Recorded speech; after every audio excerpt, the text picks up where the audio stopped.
Joburg Mayor Geoff Makhubo and two of his MECs are today visiting areas in the south of Johannesburg where land invasions have taken place.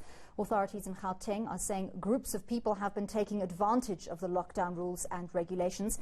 Bringing us more on this story, our reporter Lindokuhle Xulu. Lindo, we know that during lockdown the government has placed a moratorium on evictions, but they have also spoken out very strongly against land invasions, saying that illegal invasion of land and occupation will not be tolerated. What's been the proceedings and the message from Joburg Mayor Geoff Makhubo today in the south of Johannesburg?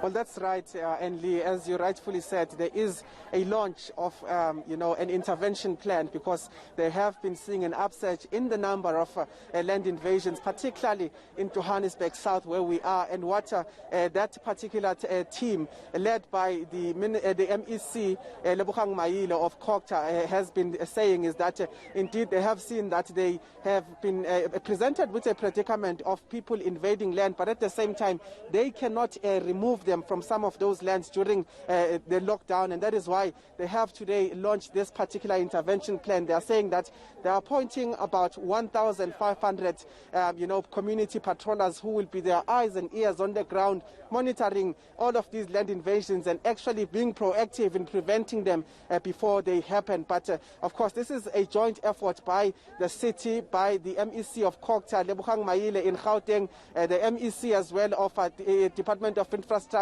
and Community Safety were here to launch this. But what they are saying is that this particular land invasions that are taking place are actually the ones that are acting against the cause and the processes, in saying that they, instead of focusing on giving people land, of fast-tracking land, they are now deterred, they are now taken off trail by these land invasions. And the MEC of Kokta, Lindokuhle Xulu, says, and this is what some of the things that are causing the delay in people getting land. If you can just take a listen to him and what he had to say about some of those delays caused by land invasions.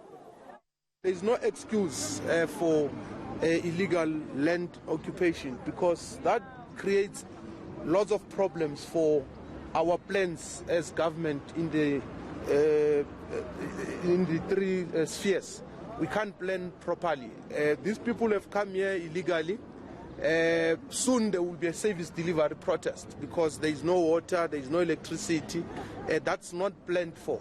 And government will be accused of being incompetent, of not caring and all that. So when we become proactive like we are doing today, we don't want to get to a point where our people are not, where our people are also taken advantage of, because you've got syndicates that are very organized, and MEC for Safety will speak to that are very organized and coordinated in executing these illegal activities.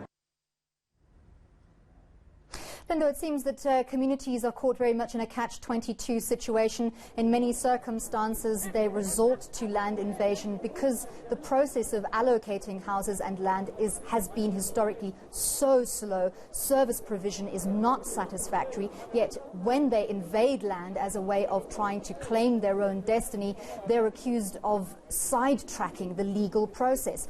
What are they left to do? Well, that's the question, right? What are they left to do when the process is slow? And many people really are demanding and are in need of this land to build homes. You know, some people we've spoken to in the past during evictions have been saying that they were tired of paying rents on back rooms and not having their own space to call a home. And in fact, today we were able to get an immediate response to some of what the MEC was saying, because as you can see behind me is where the MEC as leading Lindokuhle Xulu, or the MEC of Kokta, leading this particular intervention plan, was stationed.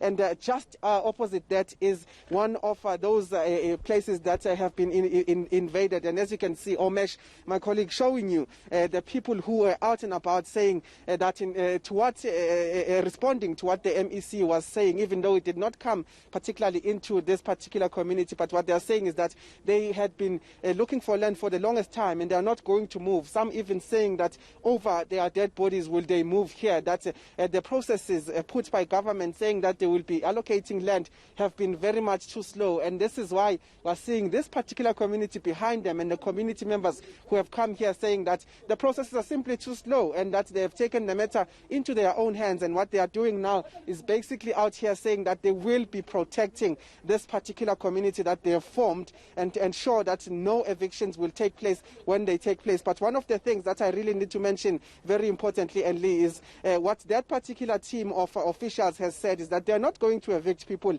to now during the lockdown. Only post level 1 will they be evicting people, but they're certainly saying that during this time they are acquiring court interdicts to be able to evict people from invaded land during the lockdown, since they were not able to immediately remove them because of the National Disaster Act. An ongoing stalemate over the issue of land. Thank you very much. That was eNCA reporter Lindokuhle Xulu coming to us from the south of Johannesburg.